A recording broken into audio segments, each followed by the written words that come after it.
Okay, so today we're going to continue our discussion about lesson 2, the global economy.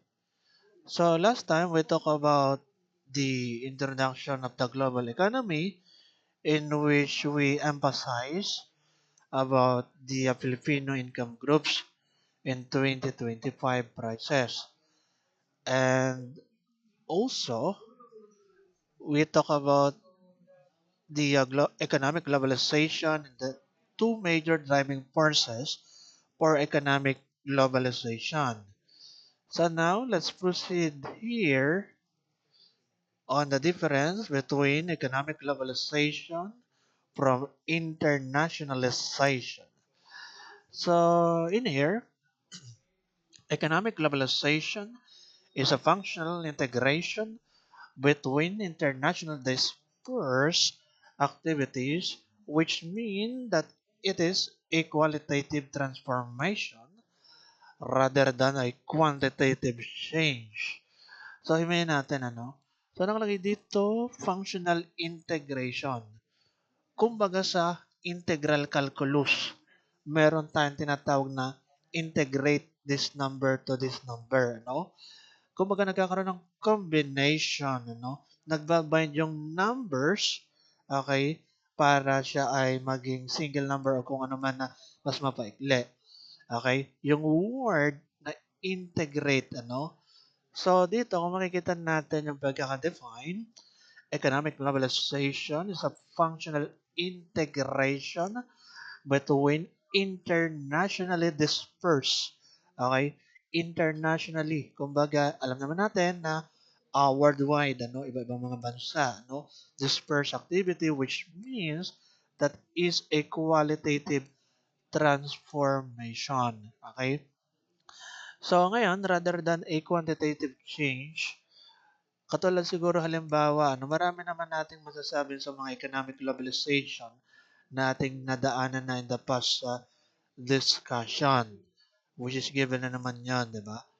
Now, internationalization is an extension of economic activities between internationally dispersed activities. Parang same thought, pero yung ibang words or ibang wordings na ginamit is dito extension, yung isa is integration.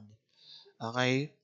So, kumbaga yung isa pinagbubuklod, pinagko-combine or parang more on quality siya, no? Pagpapalago, ano, ng, let's say, certain exchange of goods ng ganong bansa, ano? Okay?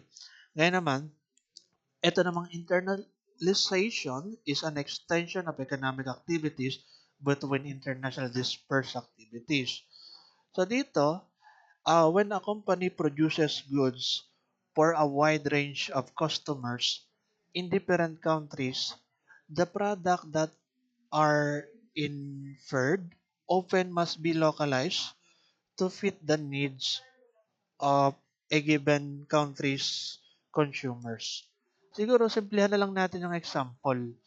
So, halimbawa, ano, sa ibang bansa, yung mga unit of measurement, magkaiba yan. Okay? So, may mga kilometer per hour or miles per hour, ano? So, halimbawa sa sasakyan, ano? Um, sa Amerika, ano? Units in America are measured in feet or miles, ano? While in Europe and Canada, they use the metric system. This means that cars sold across, okay, these markets must be able to quickly interchange between miles and kilometers. Ibig sabihin, halimbawa, isang produkto na kotse doon sa isang bansa, ay ngayon, para malocalize siya, or sabihin na nating maintindihan, ano, ng bansang ganon na gagamit, ano, halimbawa na-export yung sasakyan na ganon. Pero mas sanay na magbasa ng kilometer per hours. So parang may mga ano doon automatic na conversion or something, nila-localize yung product. So yun lang yung parang simpleng example ng internationalization, ano. Okay, parang ang idea, ang goal is malocalize to fit, okay, the needs of a given countries.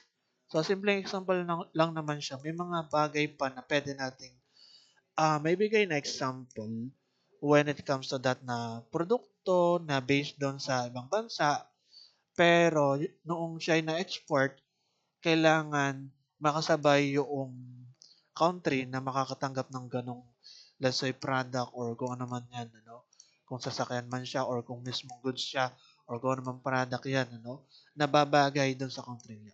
Okay? So that's the point of internationalization. So ngayon, dito naman tayo sa economic globalization.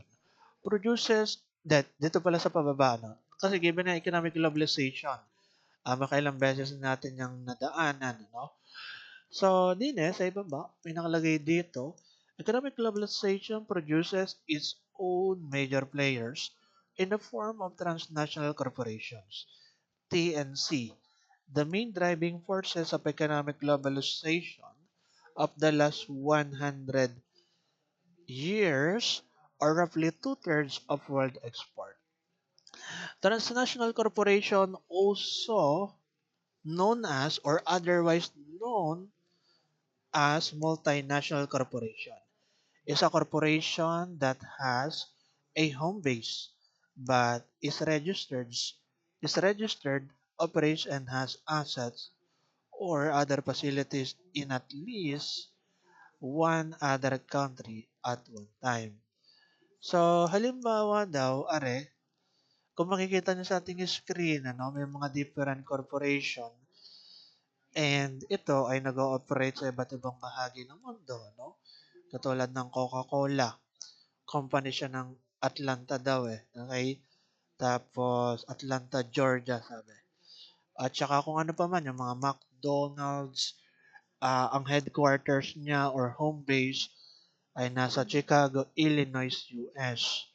Tapos yung mga Unilever, 'di ba yung Unilever yung mga shampoo, shampoo ng tanda ko dati yung mga Vaseline. Ngayon wala nang Vaseline yata ngayon na shampoo. Kung meron man ay piling lugar na lang siya na produce or naangkat. Yung mga Vaseline, yung sinasabi ko na brand ng Unilever, na shampoo. Ngayon, kung makikita nyo, nasa London, UK yung headquarters or home base ng mga ganon, di ba? Tapos, kung ano na pa man, kumbaga, technically speaking, pwede natin sigurong masabi na, halimbawa, McDonald's, ang kanyang home base or headquarter, ay sa Chicago, Illinois, US. Ngayon, pwede natin siguro masabi na doon sila or doon siya or doon nag-originate yung McDonald's. Di ba? Parang ganun siguro yon. Kasi, naroon yung headquarter naroon yung home base Okay, yun yung parang pinaka-center ng McDonald's. Doon maring na-originate sa ganung lugar. So, therefore, technically speaking, sa Chicago, Illinois, US, na-originate yung McDonald's. And, alam naman natin nga, di ba, sa iba't ibang part or bahagi ng mundo, kumakalat itong fast food restaurant na ito na McDonald's. And yan, maging mga ibang mga corporation na tinatawag nating transnational corporation. Yung mga Starbucks. Sa Starbucks, ang alam ko sa Switzerland, yung yan parang home base or headquarters niyan, Okay? Ako personally, hindi ako nabili sa Starbucks. Kasi kape lang umabot ng 100 plus. Ang mahal. Pang mayaman, di ba? Or, di ba? Parang mga ganun yata yan dyan, Parang di pa nakabili dyan sa mga Starbucks, Pero anyway, yan, makikita naman natin yan sa transnational corporation. Okay? And, yun lang. Wala naman tayong mahabang paliwanag dyan, Basta ang pinaka-point lang niya, nag-ooperate siya sa iba't ibang part or bahagi ng mundo sa paglipas ng panahon, syempre sa pagdami ng link or country na nag-ooperate siya. Okay? Then may headquarters siya. Next. So, dito naman tayo, origins of economic globalization. Hindi na tayo natapos sa economic globalization. In the 16th century, world system analysts identified the origin of modernity and globalization through long-distance trade in the 16th century. The best known example of archaic globalization is the Silk Road, which started in western China, reached the boundaries of the Persian Empire, and continued onwards toward Rome. Yan naman ay given na no, sa ating discussion in the past. Ating nabanggit yung mga Silk Road, di ba?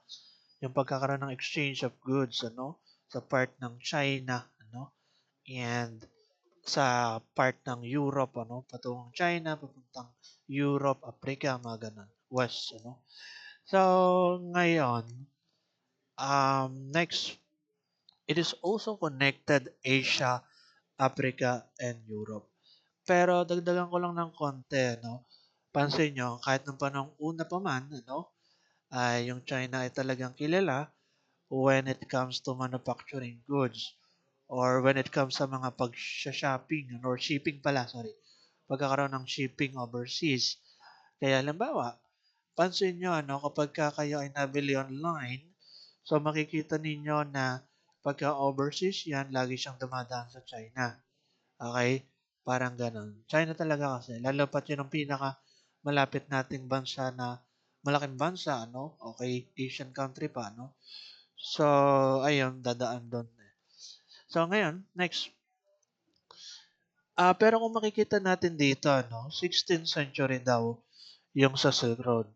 Para bang contradiction doon sa ating discussion in the past na ating sinabi na 15th century na-close yung Silk Road. Okay? Pero, ano ba yung ating paniniwalaan niya? Magkaiba kasi nakalagay sa ating module eh. Okay, at saka sa ibang reference eh. Pero around like that, mga 16 or 15, ganun. Yung sa Silk Road. So, nung nagsara siya ng tuluyan, yung ruta. So, or yung connection, your link, Now, dito naman tayo sa baba. In the 17th and 18th century, global economy exists only in trade and exchange rather than production, as the world export toward GDP did not reach 1 to 2%. Okay. So, dati, nung 1600 to 1700 daw, nakalagay dito kasi 17th century is equivalent to 1600, di ba? Onwards hanggang 17. Okay. So, ibig sabihin, nung 1600 to 1700, in terms of global economy or pagkalat ng mga exchange of goods, exists only in trade nga lang talaga siya and exchange. As in, ganun lang talaga rather than production. Okay? As the world export, the world GDP did not reach 1 to 2%. So, meaning to say, yung masasabi natin na pagkakaroon ng globalization, economically, okay, ay more on trade lang talaga and exchange lang talaga. Kumbaga, pagpapalitan lang, walang mga production talaga, Kasi 'di ba pagka production, pwede kang mag-export sa ibang bansa, Let's say abundant nga yung iyong bansa sa ganyang production ng let's say oil production, Okay, mga ganon. So pwede kang mag-produce yung bansa mo ng ganon and maka-benefits yung ibang country, mga ganon. Or kahit yung simpleng mga pagkain, let's say delata, mga ganon. So gawa halimbawa sa Pilipinas, in-export sa ibang bansa, di ba? So dati, nung panahong 1600 to 1700, wala pa daw mga ganon. Okay, na production mismo ng mga country, kundi more on exchange and trade lang daw siya. Yun ang sabi dito kung ating um, i-explain, Pero alam nyo kasi, speaking of exchange and trading, alam nyo, nung panahong una, which is alam nyo naman to nung panahong una talaga, kahit sa Pilipinas or kahit sa manlupalop ng bansa, more on ano lang siya, barter, Okay, yung bang nagpapalit ka ng item doon sa ibang items. Halimbawa, biro ko nga eh. So, yung ancestor mo, o ancestor ko, nung panahong una, halimbawa, tatay, So, siya ay may manok na pula. So, yung kanyang manok na pula, pinagpalit niya sa kasuotang damit. Nung panahong matagal ng panahon, panahong sinauna pang Okay, parang gano'n. Yun ang point ko when it comes sa mga barter. Pero napula pa ang example. Pero wala lang, ano lang siya, medyo exaggerated na parang may pasok natin yung example illustration na gano'n. Okay? So, ayun. Tapos, ang nangyari tuloy, ginawa pang sabong, ano. Anyway, moving on. Dito naman tayo sa next. Pero nagigets niyo naman yung point natin, ano. So, may mga ganun. Pero speaking of barter, ito lang, naalala ko lang, isingit ko lang to. May mga ano, may mga vlogger, content creator. Hindi ko lang alam kung matandaan yung pagkakatawag doon. Yung bang ano, alam ba, magsisimula sa ballpen. Tapos yung ballpen, sa huli, kaya mo siyang ipalit sa kotse. Okay? Parang ganun. Ano ang tawag doon? May mga sumubok na ng ganun, gumana naman. Pero, syempre, mahirap yon. Okay? Social experiment eh. Meron namang sumubok, syempre, hindi nangyari or natuloy. Alam ba, nagsimula sa ballpen. Tapos, social experiment, ano, nagtanong-tanong ko sa mga tao na yung ballpen na yun, ipapalit mo sa tumbler. Okay, then napalitan ng tumbler. Tapos yung tumbler, okay, nagtanong ka sa ibang tao, then napalitan ng yung tumbler ng bag. Tapos yung bag, napalitan ng mas malaking presyo ng kung anumang kagamitan, and so on and so forth, Hanggang kinahulihan, dahil ng isang pirasong ballpen, okay, so nakabili ka ng kotse, or napalitan or na-barter sa kotse. Second hand nga laang, di ba? Pero ang point is, possible naman siya, pero hindi siya gano'n kadali, ano. Wala lang, akala naisip sa napapanahong I mean sa ganitong panahon may mga gano'n kasing vlogger, eh. Okey na gano'n ang ginagawa, na tinry yung experiment na gano'n. So anyway, moving on. So in the 19th century, the advent of globalization approaching its modern form is witnessed. A short period before World War One is referred to as Golden Age of Globalization, characterized by relative peace, free trade, financial and economic stability. So, nung panahong bago pa daw yung World War One, sinasabi na nasa golden age daw yung globalization. Kasi nga, malaya pa eh. And free trade, ibig sabihin walang mga taxes na ini-impose sa iba't ibang mga bansa, ano, parang ganun kasi ang idea niyan pagka free trade. Whereas kalaunan after the war, at saka yung mga tinatawag natin mga Great Depression, So, doon na nagkaroon ng mga pag-impose ng mga tariffs, ng mga taxes, sa iba-ibang mga bansa, parang ganun. So, financial and economic stability. Growth in international exchange of goods accelerated in the second quarter of the 19th century. The global economy in the 19th and 20th century grew by an average of nearly 4% per year, which is roughly twice as high as growth in the national incomes of the developed economies since the late 19th century. Okay, dito na tayo para mabilis. So, din may nakalagay. International Monetary System or IMS refers to a system that forms rules and a standard for facilitating international trade among the nation. So doon pa lang, makikita natin na sa International Monetary System, meron tayong rules or policy na sinusundan when it comes sa international trade.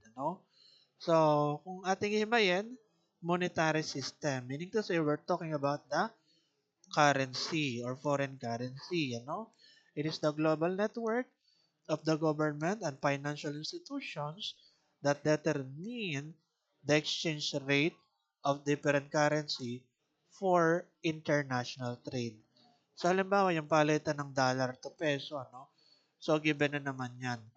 And hindi siya basta-basta ganun na gumagalaw yung palitan ng dollar to peso, So, may mga sinusundan diyang mga policy or rules, given na yan. And it is a governing body that set rules and regulations by which different nations exchange currencies with each other, International monetary system. Halimbawa na lang ano, meron kasing ano, mga ini-impose nga ng mga taxes ano, tariffs ano, sa iba-ibang mga country. Pero siguro mamaya na lang natin palayan na madadaanan yung ganong ideya, no? Kung titingnan natin dito, international monetary system, we're talking about the currency. The question is, why can't a country just print more money? So, sa palagay natin, bakit kaya na lang yung ating gobyerno ay mag-print na lang ng money para naman kahit paano ay mas lumakas yung ekonomiya. 'Di ba? Ganun ang maisip natin. Kasi mas maraming supply ng pera, okay, sa bansa, mas maraming pera, okay. So, bakit kaya hindi na lang ganun ang gawin ng gobyerno? That is the question. Meron ba sa inyo makakasagot? Kaya kung bakit ganun na lang na hindi na lang mag-print ang ating gobyerno ng napakaraming pera, million or even billions of peso, okay, para mas umunlad yung country, okay, parang ganun. So, meron ba makakapagsagot sa inyo? Pero kung wala, sige, ako na lang magsagot para mabilis tayo, no? Ayun, meron. Sige, go ahead. Kung sino man yung tumaas, Domensil. Okay. Sa pagkakaalam ko lang po, sir, kapag po nag-print tayo ng madami pera, bababa po yung ating currency. Parang hindi po siya magandang solution sa So, kapag ka nag-print ng money, bababa yung ating currency, ano? Parang ganun. At hindi siya magiging solution para mas umunlad yung ating ekonomiya, ang ating bansa, no? In terms of ekonomiya. Sige, dagdagan lang natin, ano? So, when the supply of money surpasses the demands for goods and services in an economy, prices will begin to rise rapidly. And that is a problem. Meaning to say, kapag mas dumami yung supply ng pera natin, ano, halimbawa, naisipan ng ating gobyerno na mag-print na laang ng money, ano, para mas madali na tayong makabili. Pero hindi pala ganun kadali yan. Kumbaga, kapag ka nagkaroon tayo ng mas madaming supply daw ng pera, okay, supply of money, na surpass niya yung demand for goods or yung mga binibili natin, goods and services, so ang mangyayari niyan in return, yung price ay biglang magsisitaasan. Okay? Ibig sabihin, talagang dapat sumabay yung flow of our currency, of our money sa ating demand ng supply ng ano ng sa goods and services, parang ganun. Okay? Meaning to say, halimbawa nagpe-print nga no, dami ng pera no. Tapos certain lang yung parang ano, nakaganan siya pa muna no. Okay, parang ganon. Hindi naman kaagad yan kakalat sa buong bansa no. So in that way, apektado naman yan lahat ano. Okay, kahit nang saan lupalop ka. Pero yun nga, hindi siya ganong kagandang solusyon ano, para mas makamit natin yung kaunlaran ng bansa kasi nga sasabay yung pagtaas ng presyo ng mga bilihin. Okay? Parang ganon. Kapag daw tayo nasurpass yung demand ng money sa services and goods. Ganon pala yon. And also, alam nyo, di ba, meron tayong the law of demand and the price. Hopefully, tama yung pagkaka-recall ko eh. So, ang tawag dito, ang pagkakaalam ko ano, pagka marami yung marami yung demand, ano? Okay? Parang ganon. So, mababa yung presyo kung di ako nagkakamali or baligtad. Kumbaga, ganito. Ang pagkakatanda ko, inverse relationship. Ibig sabihin pala, opposite. Ano, yun, natandaan ko na, no? So, ibig sabihin, kung mataas yung demand, so, mababa yung presyo. Okay? Then, kung mataas yung presyo, okay, ibig sabihin, mababa yung demand. Okay? So, ganun. Ibig sabihin, halimbawa, mataas yung presyo ng produkto. So, meaning to say, mababa yung demand, kokonti lang yung bibili ng gano'n. O sino ba namang blank ang bibili ng mamahaling, let's say for example, um, ano ga ang ating example? Let's say tumbler, ano? Tapos yung tumbler, 1,000 pesos. I think to 200 pesos lang yon, di ba? Halimbawa. Ay ngayon, sino ba naman blank ang bibili na tigwa 1,000, ano? Okay? Siyempre, sa pagtaas ng presyo ng isang product, sa pagbaba naman ng demand, ano? Okay? Or yung tao na bibili ng ganong product. Ganon yun, di ba? The law of demand and prices na kinonekta lang natin dun sa kung bakit hindi nagpiprint ng money yung ating bansang Pilipinas or kung anumang gobyerno yan. Kasi nga, mas nadami yung supply and sa pagdami ng supply, okay, ng pera natin makaka-apekto kasi nga dun sa pagtaas ng presyo ng mga bilihin. Parang ganun. So, I hope na kikita niyo yung connection, ano? Medyo paikot-ikot lang yung pagkaka-explain ko. Pero, naroon na yun. So, next. Okay na tayo dyan. So, dito, gold standard. Ano ba yung gold standard kung ating titingnan dito, ano? Gold standard is a system of backing a country's currency with its gold reserves. Okay? Such currency are freely convertible into gold at a fixed price, and the country settle all its international trade transaction in gold. So, may mga ganong terms like, ano yung parang pinapalit yung gold, ano, sa currency ng ibang bansa, ano? Okay? Halimbawa, yung gold sa Pilipinas, ano? Siyempre, bawat bansa naman may mga gold reserve tayong tinatawag dyan, eh. Okay? And ang pinakamaraming gold reserve is yung US. So, mayaman eh. Okay, mayaman na country yun eh. And isa sa pinakamayamang country, yun na masasabi natin. And doon pa lang sa kanilang gold reserve, makikita natin na sila yung may pinakamarami. Therefore, pwede natin masabi nga na pinakamayamang country rin, ano? Parang ganun. Or isa sa pinakamayaman. Ngayon, such currency are freely convertible into gold at a fixed price. And the country settle all its international trade transaction in gold. So, ganun ba yun? Yung tipong yung gold, pagka kinonvert, ano, into foreign currency nga, ano, ng ating, let's say, yung gobyerno natin, okay, may gold, ano, parang ganun, gold reserve, ano. I mean, syempre, pang back up, ano, sa ating currency, ano. So, kapag ka nagkakaroon ng international trade, parang something ganun. So, sige, naalala ko ganito para mas maganda, no. Um, Meron ako nabalita dati kasi ako personally trader ako. Okay? Halimbawa, yung isang bansa, nag-release ng gold, ano? Okay? Binenta nila yung gold nila, ano, sa ibang bansa, ano? And because of that, parang tumaas yung kanilang currency, ano? Parang ganun yata ang idea nun eh. Kasi yan, gold reserve, ano, di ba? Yun ang binabanggit natin dun. Oh, may ganun. Natandaan ko yun eh. Okay? So, yun, sa usaping gold. And, alam nyo kasi, syempre, sa usaping gold, di ba, we're talking about physical gold, ano? Pagka naman mga digital gold, alam ba, kapag ka nagte-trade ka, digitally gold, ano? Kasi personally, nagte-trade ako ng gold digitally, ano? Pero, yun ay hindi ganun kadali, as in. Actually, ang gold ang pinaka-volatile. Meaning to say, ilang segundo laang, ilang minuto laang, sobrang possible siyang bumagsak or tumaas yung presyo.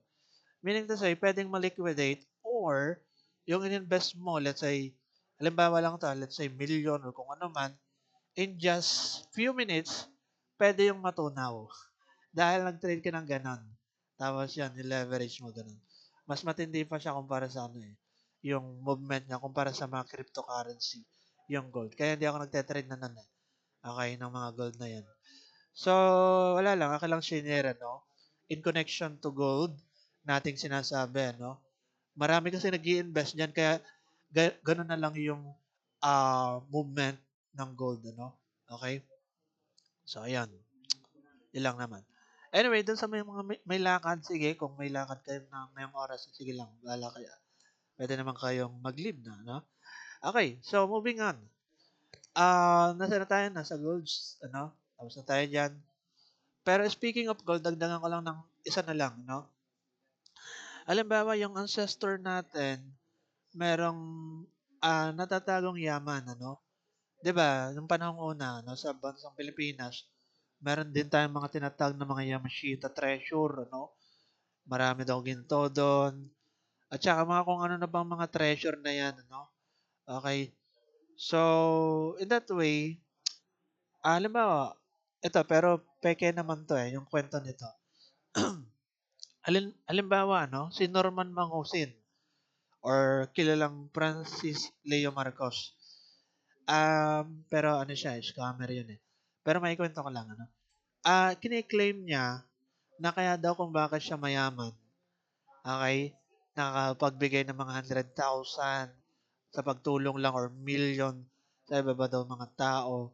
Pero hindi naman tayo naniniwala doon, di ba? Wala lang. Kumbaga kung sasakayan lang natin, ano. Okay? Ngayon, ang sabi niya is, ano, dahil daw yung kanyang angkan nung panahong una, no? Okay, minamana daw siya na gold bar sa Cordillera. Okay, yung Marcos daw, di ba? Parang ganun. So, kaya daw siya ganun kayaman. Pero, syempre, hindi naman tayo naniniwala doon na ganun siya nga, ano. Okay. So, kasi maraming mga accusation sa kanya, legend na scammer talaga. Pero wala lang. Akin lang sinabi for the sake na may connecta natin yung gold. Pero speaking of gold pa rin, i-connecta natin sa Marcos. O Marcos pa rin, pero iba ng Marcos. So, si Ferdinand Marcos Sr. So, alam nyo ba na nung panahon ni Ferdinand Marcos Sr., yun yung parang isa sa pinaka-expensive na kasal na nangyari. Ano? Okay, yung kay Imelda Marcos at saka kay Ferdinand Marcos Sr. Okay? Kahit hindi pa siya politika or wala pa siya sa politika, no? Or hindi pa siya politician. Alam niyo ba kung bakit? Kumbaga 100 million, parang ganon, yung nagastos sa kasal ni Ferdinand Marcos Sr. at Imelda Marcos. Okay? Nung dati, ano? Ay, hindi pa siya politician nun. Kumbaga, babagong magkakasal pa siya, no? Or bagong nagkasal pa, no? Okay? From binata to ano, ganon. Ay, hindi pa siya politician. Ngayon, ang dahilan dyan, dahilan daw, ano, is dahil, ano, yung kanilang angkan, yun yung totoo, ano, na merong mga gold bar or talagang natatagong mana, ano. So, ganun talaga, yun yung parang advantage kapag kagaling ka, halimbawa, kayo, no? I'm not sure kung anong pinanggalingan yung family, ano, 'di ba? Minsan may mga ganun kasi halimbawa, inyong lolo, lola, ano, or inyong mga magulang, tapos nagpamana sa inyo ng malaking ah, yaman, ano, may mga ganun. Yun ang parang nagiging advantage ng isang tao eh. Kapag may yaman na mana niya, ano, okay, sa kanyang kamag-anak. So parang ganun kasi ang idea nun. Kaya kung bakit milyon, ano, kahit nung panahon pang matagal na yun. Okay? Na nakagastos ng million, 100 million, ano, sa kasal palaang. Dahil pala may gold bar daw eh. Okay? So anyway, moving on. Okay na tayo dyan. Tapos na tayo. Puro gold na ang aking binanggit, ano. Okay? So dito naman tayo sa international trade and trade policies. So, din international trade is the exchange of goods, services, and capital across national borders. So, given na naman yan, kapag ka international trade, syempre magte-trade ka internationally. Okay? So, in terms of goods, services, so given na yan. So, this type of trade allows for a greater competition and more competitive pricing in the market. Okay, international trade. And siguro mamaya na lang natin bigyan ng example yan. Ano? So, dito nakalagay sa ibaba, ano? The two key concepts in the economics of international trade are specialization and comparative advantage. So, meron tayong dalawang term dito, no? Na tinatawag. Comparative advantage at absolute advantage. Pero basahin ko lang yung nasa, ano natin, nasa module. Comparative advantage comes in so long as the two countries have different relative efficiencies. The two countries can benefit from trade. The country with the absolute advantage will still benefit by directing its resources to those goods where it is most productive and trading for the others while specialization, nakalagay dito sa baba, specialization refers to this process. Countries as well as individual businesses can maximize their welfare by specializing in the production of those goods where they are most efficient and enjoy the largest advantage of arrival. So, ganun um, ang tanging tandaan nyo na lang dito yung tinatawag na absolute advantage and comparative advantage. Lalabas yun sa prelims exam natin next week. Pwede nyo i-take down notes to, no? So, absolute advantage is the ability to produce more of a good or service rather than a competitor. Ulitin ko lang ha, sa mga nagte-take down notes.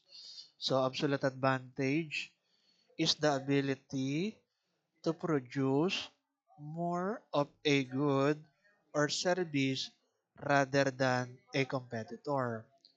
A person or nation can produce more of something than another person or nation using the same amount of resources.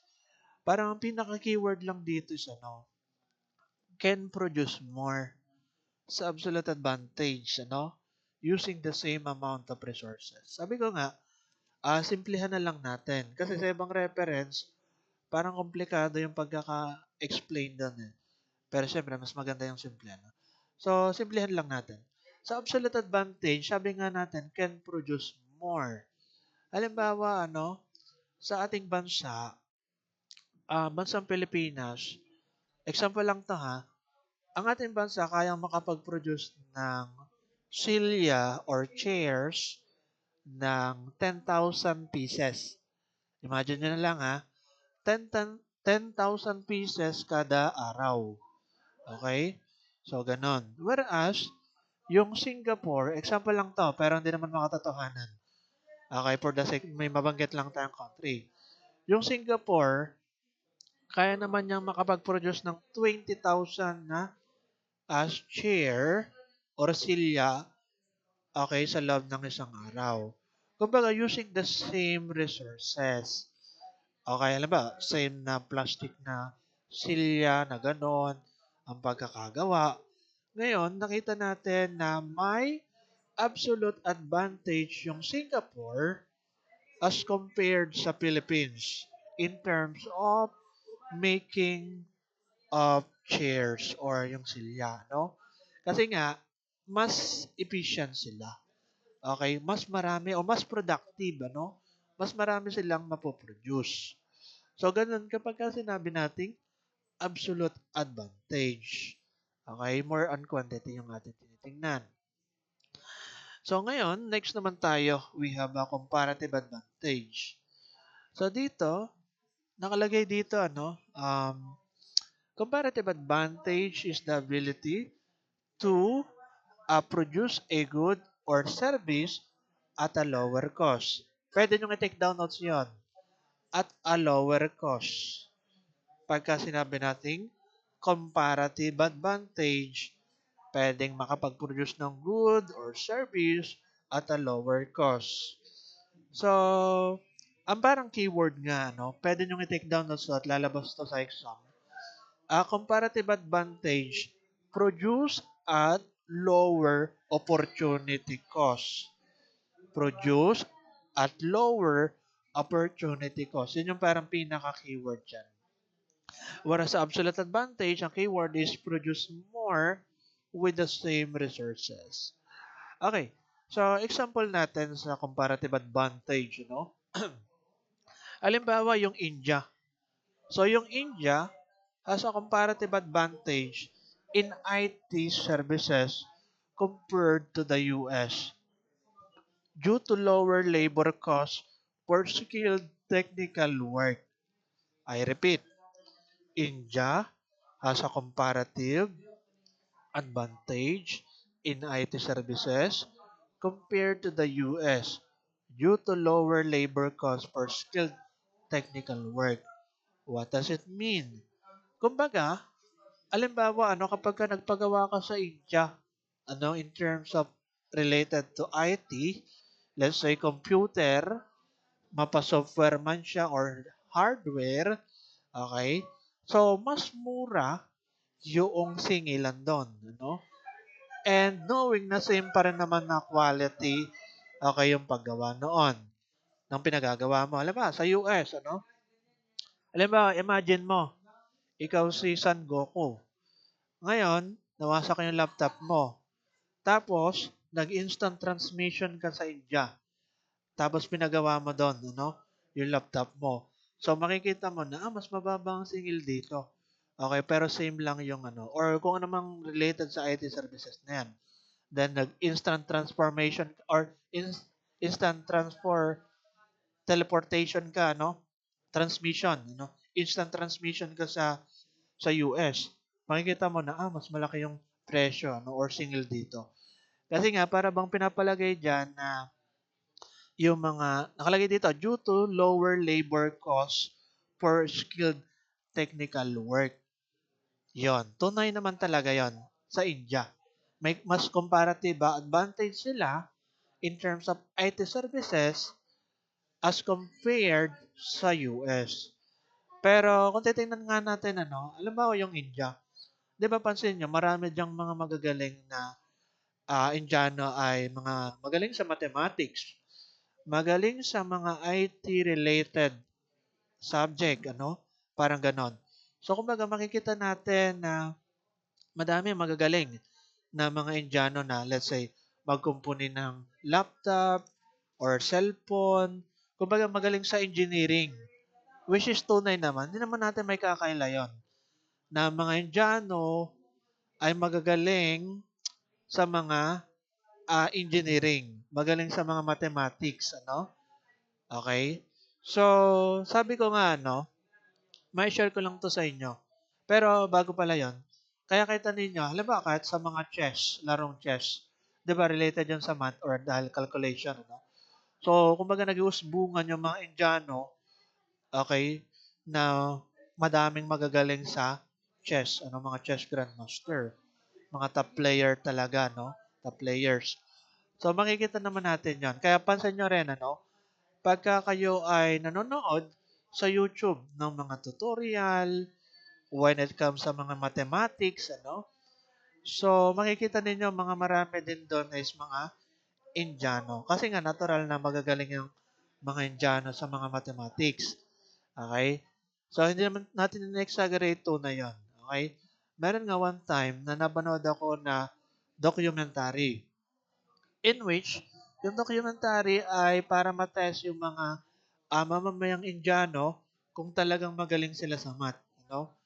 Kumbaga simpleng nagkaroon ng calculation, may mga raised to the power of 3 or kung ano man, yung talagang mahirap na i-compute mentally. Diba? Sa atin, kung i-compute natin yung raised to the power of ganito, compute mo mentally.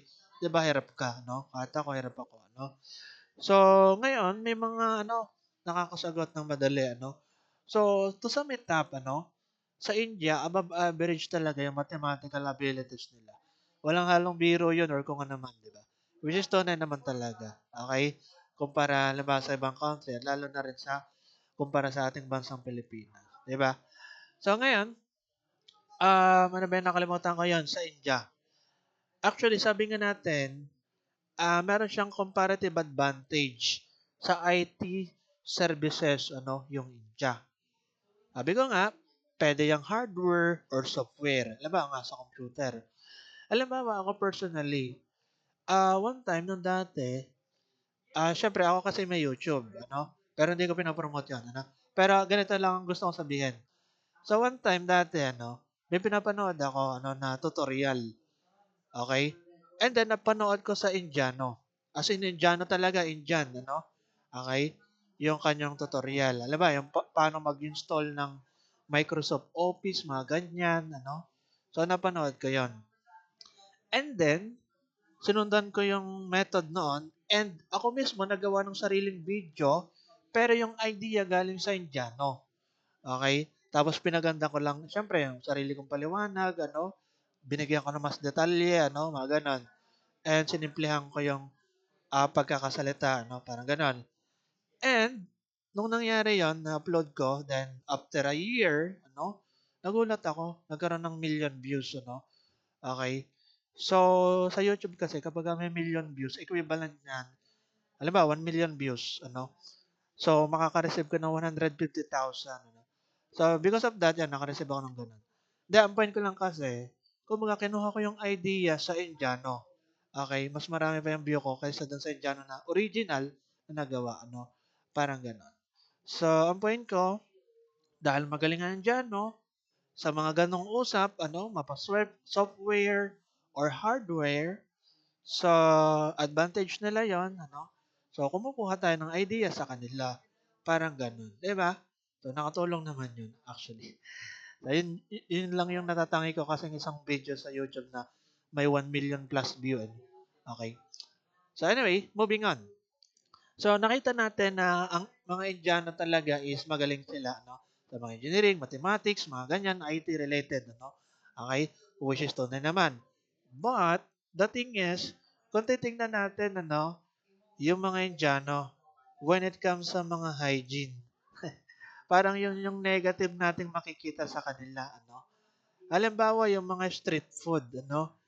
Halimbawa, yung palamig, kinakamay nila. Nilalagay yung kanilang kamay, yun ang pansalok, ano? Ganun ba yun? Or basta parang ang dumi, di ba?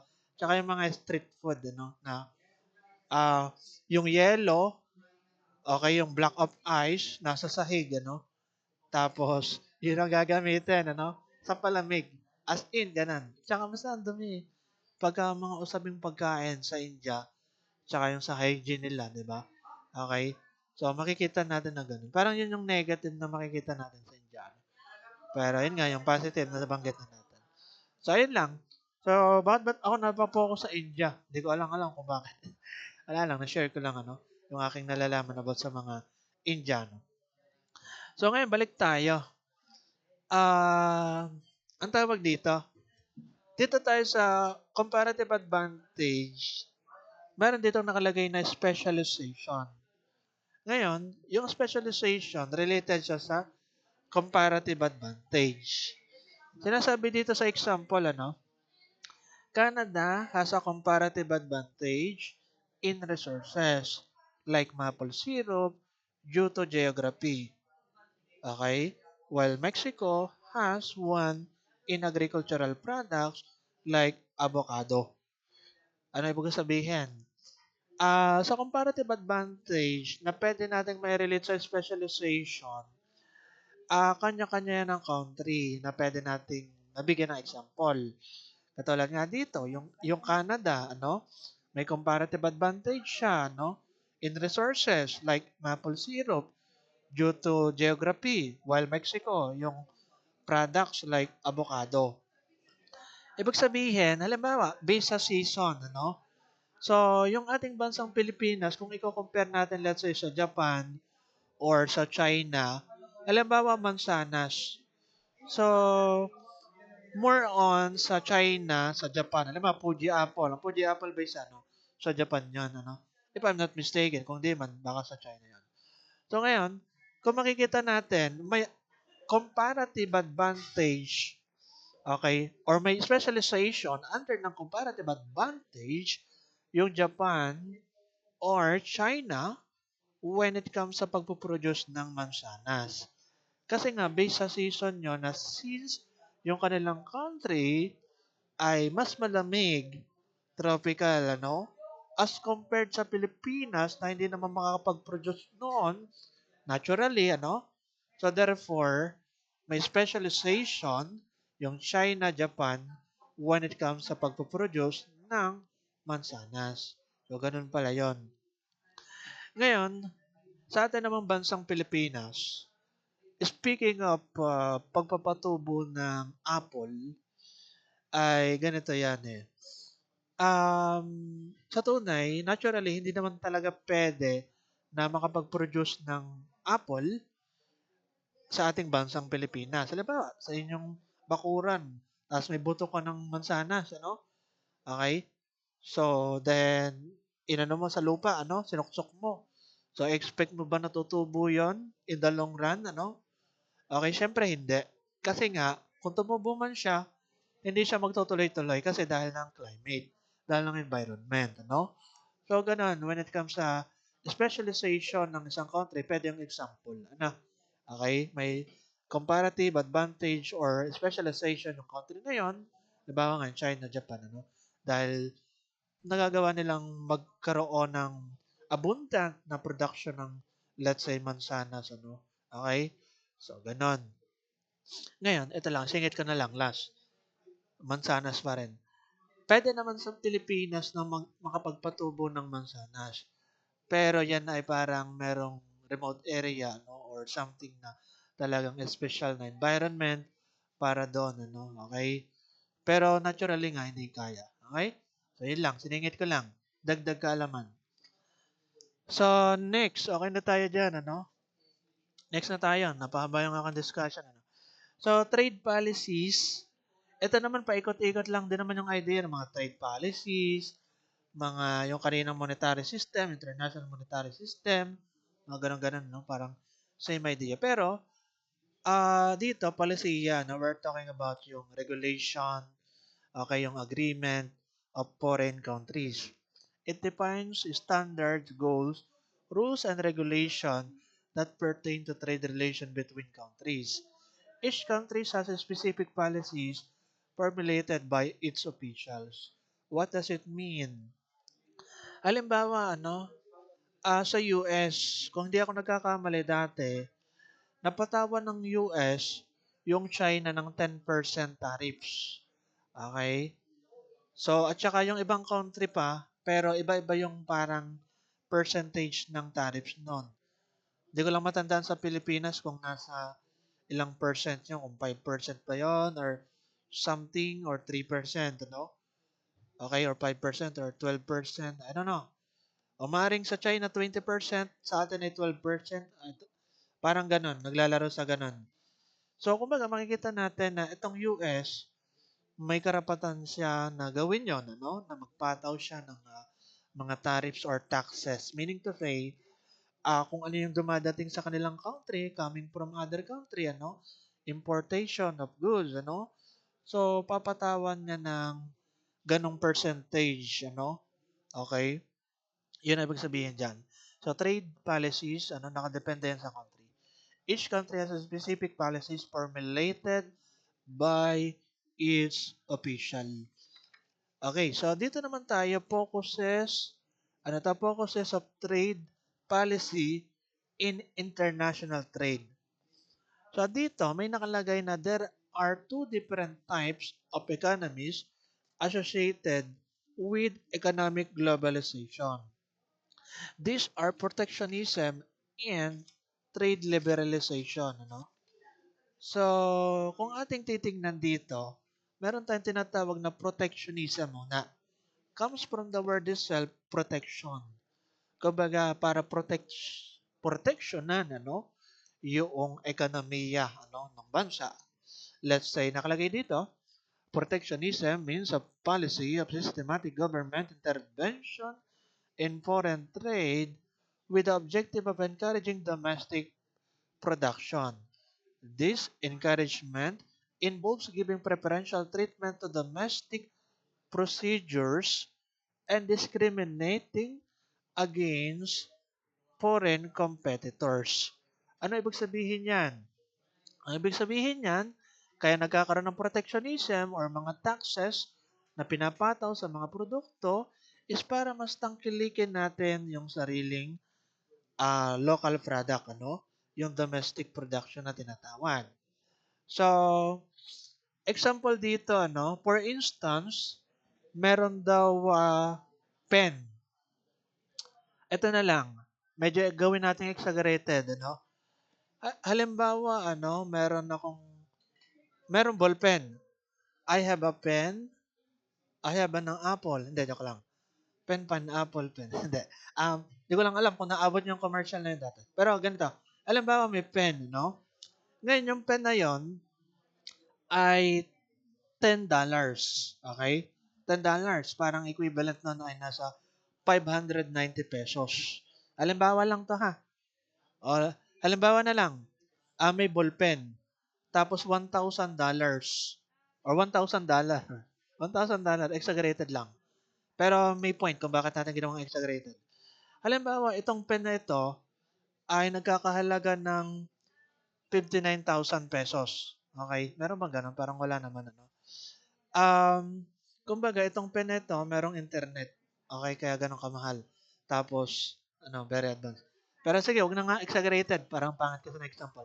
So, ganito na lang. Simplihan na lang natin. Halimbawa, yung pen that costs $1 in country A. And in country B, it would be given $5 tariff. The pen would become $6 in country B. So, ganun pala yan, ano? At dyan na ngayon papasok yung tinatawag nating tariffs. These are taxes or duties paid for a particular class of imports or exports. Imposing taxes on imported and exported goods is a right of every country. So, ganun pala yon. Halimbawa, may binili ka sa ibang country na same product. Ano ba yung mga binibili niyo sa ibang country? Halimbawa, mini fan. Okay?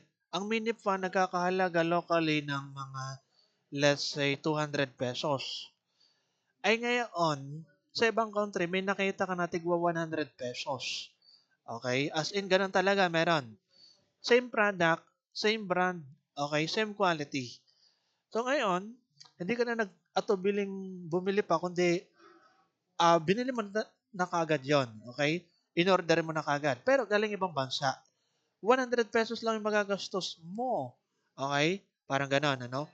Ngayon, nung in-order mo siya, meron palang hidden fee or something. Tapos, anong nangyari? Mas mahal pala. Naging 300 pesos tuloy. Okay?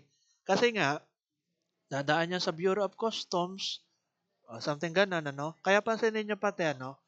Hindi, ang sinasabi ko naman yung malakihang product na yun eh. Pero pagka mga simple lang mga product like mga minipan or something, ang alam ko dyan, yun nga, nabawi siya sa shipping fee, ano? Shipping fee. Okay? Kaya kita nyo, pagka overseas, shipping fee pa lang, 100 plus na, no? Or something. Mga ganun. Whereas kapag ka local, shipping fee lang yata, mga 40 pesos or 50 pesos or depende, ano? Pero makikita nyo talaga, mas mahal talaga pagka ibang bansa, no? Okay? Pagka kaya bumili. Yan ay sa tunay paraan niya ng gobyerno. Sadya nilang pinapatungan nyo ng ganong kalaki, no? Para mas tangkilikin nyo, mas tangkilikin natin yung sariling atin. Okay? Ganon yon. So ngayon, wala lang, naalala ko lang, may mga ganitong instances, biruin mo yon. Halimbawa, bumili ka ng kagamitan worth 100 pesos online. And then, ang shipping fee, 150. Okay? So, daig pa tuloy yung no, in-order mo. May mga ganun talaga, di ba? Okay? Kaya, yon dapat lagi din natin tinitingnan yung mga shipping fee na yan. Tapos, ano pa ba? Ilang naman. Pero ito, isa lang sa medyo reminder sa inyo ng konti, no? Pagka kaya, halimbawa, nabili online, no? So, kung mapapansin yung mura, kalimitan dyan, mapapamura ka, no? Kasi mura. Mapapamura ka sa quality. Akala mo matibay, pero yung pala, masisira ka agad. Okay? That's the point. Kaya hindi porket mura, okay na yun. Di ba? So, anyway, moving on. Okay na yun. Sa tariffs, ang point lang naman yan, pinapatungan ng taxes, yung produkto, para mas tangkilikin yung sariling atin. Okay?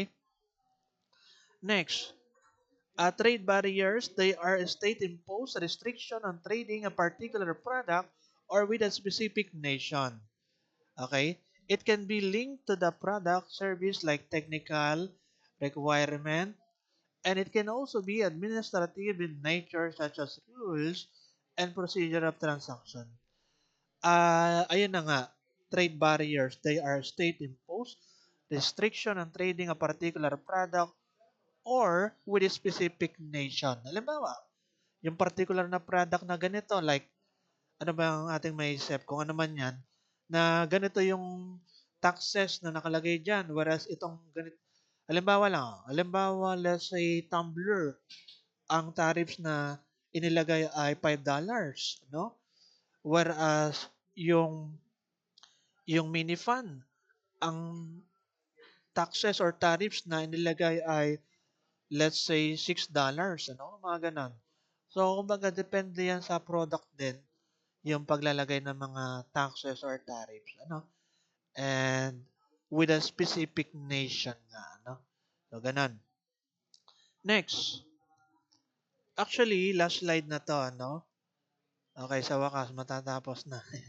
Okay, so dito, safety. This ensure that imported products in the country are of high quality. Inspection regulation laid down by public official ensure the safety and quality standard of imported product. So meaning to say, I think ito'y pwede natin may pasok sa mga ano, yun nga, sa mga Bureau of Customs, ano. Kumbaga, chine-check nila bago sila or bago dumating yung produkto sa bansa, ano. Kasi hindi yan basta-basta. Alam ba, may sira yung produkto or may something na hindi karapat-dapat, ano. So, ibabalik yan sa seller. Parang ganon. Um, Speaking of Bureau of Customs, ito pala yung isang example ko sa mga tariffs, ano, na ating sinasabi kanina. Halimbawa, ano, sa Canada, hindi ko lang sure kung nasabi ko to kanina sa inyo, no?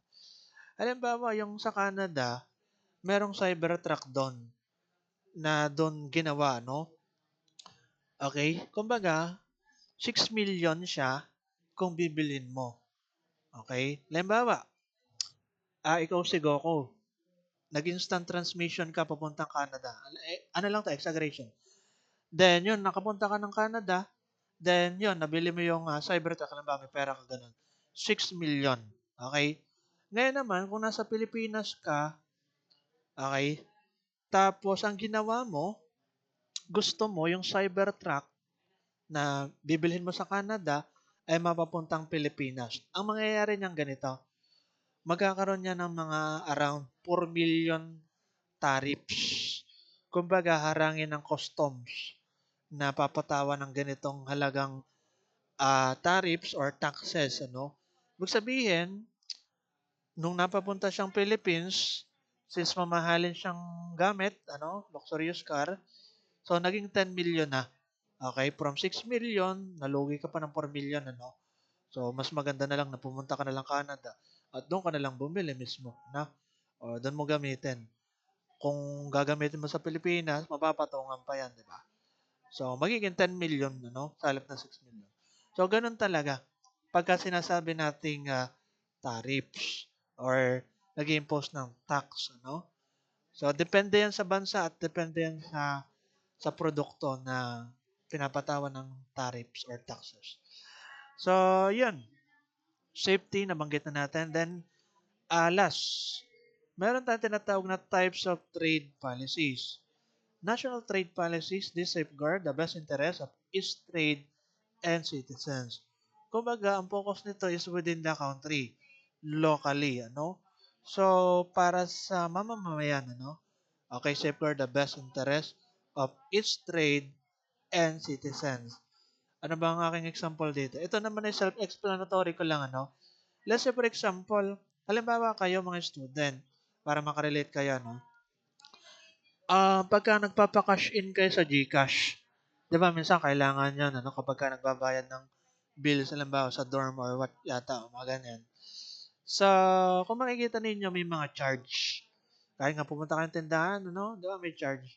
Pero kahit pumunta ka sa outlet na machine, ano, alam ba 7-Eleven, okay, magpa-cash in kayo sa machine, ano, or kung ano man, Dali, Alphamart, may mga ganun, 'di ba? May mga machine sila na direkta kang pwede magpa-cash in. So ngayon, halimbawa, ano, nakita natin na nagpa-cash in tayo. So, makikita natin may mga charge, okay? At yung mga charge tayo nga, yung mga fee, ano, transaction fee, kung ano man, convenience fee, na tawagin, ano. So, in that way, nakabase yan sa gobyerno natin, sa ating bansa, ano, kung ano, kahit sa ganung paraan man lang na transaction, na paraang pagtitrade, maaari na pwede nating masabing trade, no? Kasi, nagpaka-Shein ka, no? Okay? Trade ba natin masasabi yun? I think so. Pwede rin natin masabi yun. Kahit sa ganung paraan, no? Iba lang yung paraan, no? So, in that way, this safeguard the best interest of each trade and citizens, ano? Okay? Yung tama lang, ano? Hindi naman yung sobrang laki na sabihin na natin charge or fee, no? So, ganun. Anyway, next, bilateral trade policy. Under the trade agreement, the national trade policies of both the nation and the negotiation are considered while bilateral trade policy is being formulated. Ang pagkakaalam ko sa bilateral trade policy, para siyang related sa bilateral trade agreement in which dalawang country yung aligned dito or nag-usap, nagkaroon ng agreement or kung ano man yung palisiya na in-implement nila between their country, ano? Ano ba, nag-usap yung US at saka Canada. Ano napag-usapan nila in terms of trading? So, ano yung mga palisiya na dapat nilang sundin, di ba? So, ang tawag doon is bilateral kasi nga bi means dalawa. Bilateral trade policy. O, ganun. Okay, next. Last na to. International trade policy. International trade policy, this define the international trade policy under the charter like the International Economic Organization, such as Organization for Economic Cooperation and Development or OECD. Pero mas common na, mas alam natin, yung tinatawag nating World Trade Organization or WTO and International Monetary Fund. The best interests of both developed and developing nation are upheld by the policy. Pero kung titingnan natin yung WTO, more on nag-a-assist siya sa mga developing countries. Pero sa kabuuan, yung international trade policy, mapa-developing or developed countries yan eh. Okay? So, yun ang nakalagay kasi eh. So, anyway, sa WTO, nasa 166 member country ang kabilang doon. It facilitates trade negotiation, settle disputes, and assist developing countries sa WTO. Ibig sabihin, kapag member tayo ng ganong organization, so makakatulong sa atin yung World Trade Organization or nga tama, WTO. So, kagaya nga natin na developing countries. So, ayun. Basta, international trade policy, ang example ay WTO, International Monetary Fund. So, ganun lang. Lalabas yan sa exam eh. Kaya ako binibigyan ng emphasis. Okay. So, ayun lang siguro. And okay na yan sa ating discussion for lesson